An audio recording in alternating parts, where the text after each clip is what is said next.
A trip to the grocery store is like walking through the valley of temptation. You're tempted by hundreds of items that are not on your shopping list. You know you shouldn't, but those unhealthy snacks call out, "Take me home." As you stroll up and down the various aisles, you try to resist, but resistance is futile.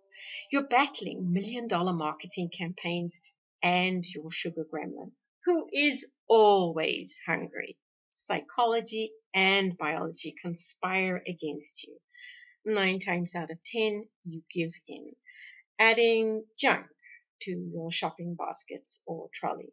And once the item is homeward bound, you will consume it sooner or later. If you're like me, it's often sooner, sometimes before you've actually left the parking lot. Now, this is not inevitable. Join us for this episode of Better Body Chemistry TV to discover a simple way to stop the buy me's. Better Body Chemistry TV is brought to you by Dr. Sandy, a scientist turned gremlin buster, helping you battle sugar gremlins, heifer lumps, and other health horribles through better body chemistry. Remember, small things can make a big difference to your health. So, how do you resist? Well, all you need to do is, when you get to the till, pay cash. Don't pay electronically. Put away the debit card and credit cards and the mobile. They may be convenient, but they're stripping you of your ability to defy those buy me urges. This has been shown by several groups from around the world.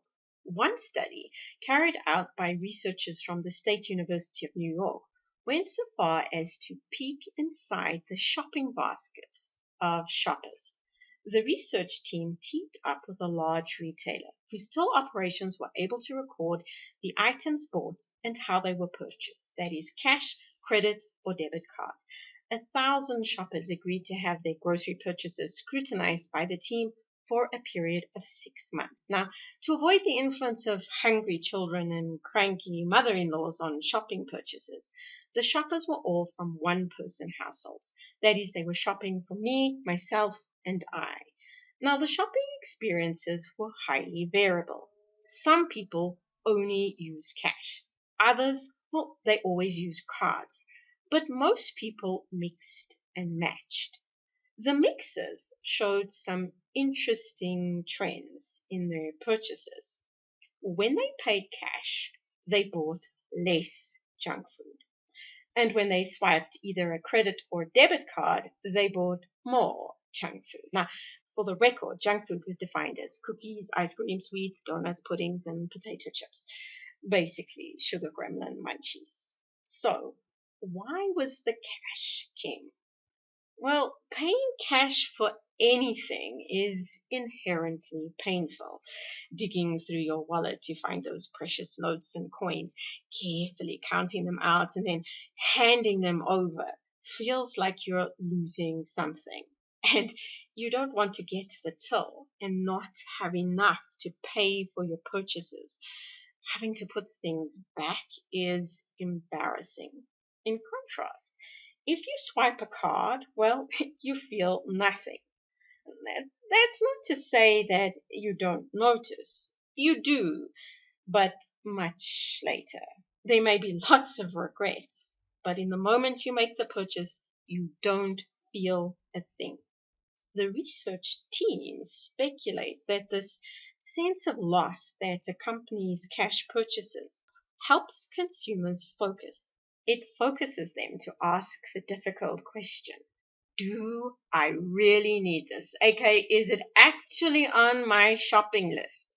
Especially if funds are low. These findings raise the possibility that plastic money is causing obesity.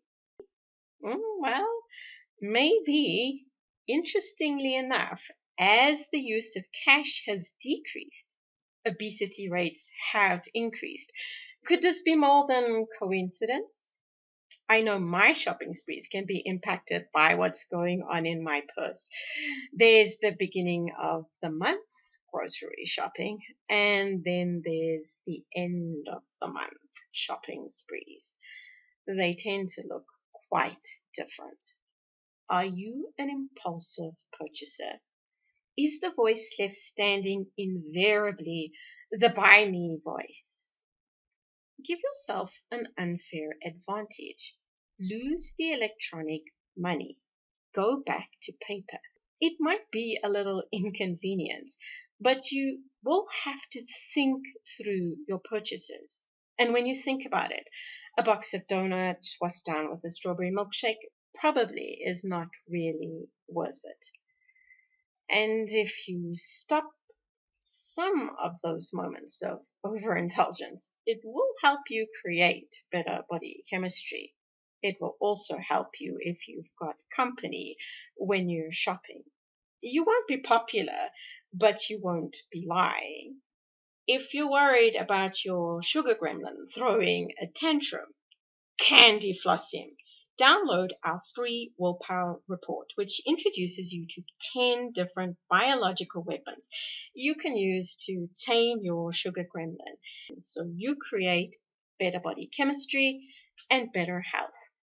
Interested in discovering more ways to create better body chemistry or need a little help getting your body chemistry on track?